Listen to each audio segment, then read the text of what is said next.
મારું નામ કાપડી ઉર્વશી છે। હું સંસ્કાર ઇન્સ્ટિટ્યૂટની સ્ટુડન્ટ છું અને અમારી બેન સાક્ષી સાથે આ બધું થયું છે એ બહુ દુઃખદભરી ઘટના છે।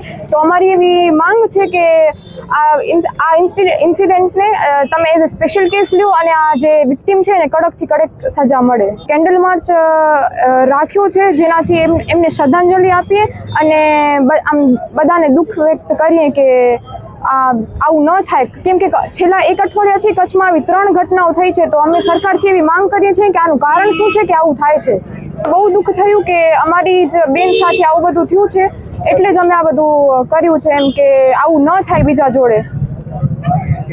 યુનિવર્સિટી સંલગ્ન સંસ્કાર કોલેજની અંદર જે હિચકારી ઘટના બનેલી હતી, આ ઘટનાને ધ્યાને લઈને આજે શ્રદ્ધાંજલિ અર્પવા માટે બેનને છે જેબી ઠક્કર કોમર્સ કોલેજથી જુબેલી સુધીનું મૌન રેલી અને શ્રદ્ધાંજલિ કાર્યક્રમનું આયોજન કરવામાં આવેલ છે। અમે સરકાર અને પ્રશાસનને એ જ વિનંતી કરીએ છીએ કે દરેક કોલેજની અંદર સુરક્ષા અને વ્યવસ્થાનું યોગ્ય પાલન કરવામાં આવે અને જો યોગ્ય પાલન કરવામાં ન આવે તો આવી કોલેજો છે એ કોલેજોનું તમામ પ્રકારની બાબતો છે એ રદ કરવામાં આવે। મુદ્દાને જીવંત રાખવા માટે નારી તું નારાયણીના નારા સાથે આપણે આજે રોજે આવી ઘટનાઓ બનતી હોય છે। આ ઘટના ન બને એટલા માટે સરકાર, પોલીસ પ્રશાસન તમામને અમે વિનંતી કરીએ છીએ। કોઈ માંગ સાથે નથી, બેનને શ્રદ્ધાંજલિ માટેની રેલી છે અને આની અંદર કોઈ પણ પ્રકારનું સુરક્ષા અને વ્યવસ્થાની અંદર ખામી ન વર્તાય, આ બાબતનું છે પ્રશાસન હંમેશા ધ્યાન રાખે।